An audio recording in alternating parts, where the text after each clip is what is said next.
समय देखते देखते हम लोग 2029 में प्रवेश कर जाएंगे। उस लिहाज से सभी प्रकोष्ठ, सभी समुदाय, सभी वर्गों का समावेश, उनको समाहित करना अपने राजनीतिक दल में हमारा लक्ष्य है और सबों के हित के लिए, सबों के उत्थान के लिए हम आवाज़ उठा सके, उनके लिए आवाज़ बुलंद कर सके, ये हमारा प्रयास है।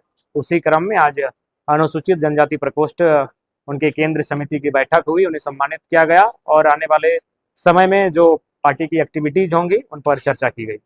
मेजर आदिवासी एरिया जहाँ पे है वहाँ पे आप लोग अच्छे से इधर नहीं कर पाए हैं, वहाँ पे क्या मतलब प्लान है? जी जी, निसंदेह वो एक चुनौती है। मार्क बास्कीदा मेजर ट्राइबल्स एरिया से आते हैं, प्रेमदा आते हैं और उनको वही टास्क दिया गया है और बहुत जल्द अगले 1 महीने के बाद खेती बाड़ी का दिन समाप्त होने के बाद हम लोग उन क्षेत्रों में कार्यक्रम के माध्यम से उन तक पहुंचेंगे।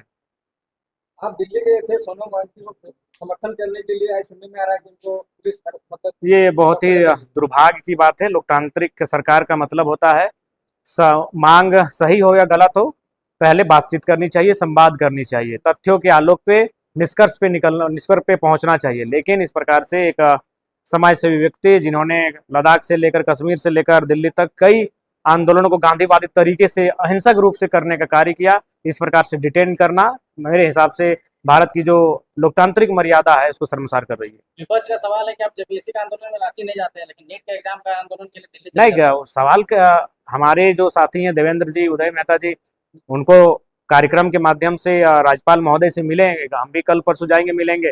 देखिए राज्य में हमारे बाकी नेता अपनी पहचान पकड़ बना चुके हैं, लेकिन दिल्ली के लिए हमको स्वयं जाना होता। हम दिल्ली प्रतिनिधि नहीं भेज सकते थे, लेकिन राज्य में हमारा प्रतिनिधि काम कर रहा है, हमारे संगठन के साथी काम कर रहे हैं और देवेंद्र जी दूसरे दिन ही लग गए थे, उदय मेहता जी हजारीबाग में दूसरे दिन से ही हम लोग लगातार कार्य कर रहे हैं। हाँ, लोगों की ये मांग है कि जरा माँ तो स्वयं एक बार फिजिकली अपीयरेंस दे, तो निसंदेह कल या परसों जाके महामहिम से मिलेंगे और इस विषय पे बातचीत करेंगे। हेमंत सोरेन दिल्ली में जाकर मीटिंग करते हैं, निवेशकों को फिर से झारखंड इन्वाइट कर रहे हैं, तो क्या लगता है जितना है उतना पर्याप्त नहीं है झारखंड में?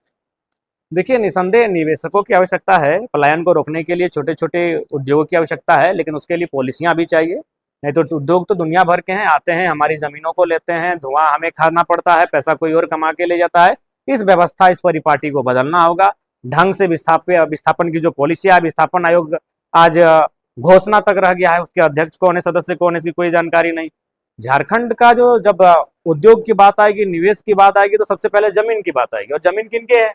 जमीन यहाँ के आदिवासियों की है, जमीन यहाँ के मूलवासियों की है। उनकी जमीनें आप जब लेंगे और आपके पास पॉलिसी नहीं है, और है भी तो सशक्त नहीं है, तो इसलिए पॉलिसी बहुत मैटर करता है। अगर आपके पास पॉलिसी ठीक नहीं है तो उन उद्योगों से आम व्यक्ति का कोई भला नहीं होगा। बीएसएल सामने है, बोकारो पूरा एशिया में जिसका परिचय है, सिंदरी सामने है, पूरे एशिया में जिसका परिचय है, लेकिन वहाँ के लोकल्स को क्या मिला, ये सवाल है।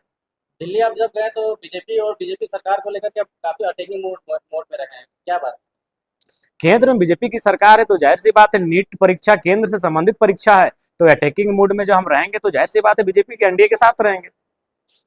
मेरा कांग्रेस वाले का वेलकम पार्टी का हर एक जिला में विस्तार हो गया, बोकारो जिला में तो लेट हुआ। अच्छा, 1-2 दिन में हो जाएगा, लिस्ट बन के तैयार हो गया था, बीच में दिल्ली चले गए तो इसलिए रुका था।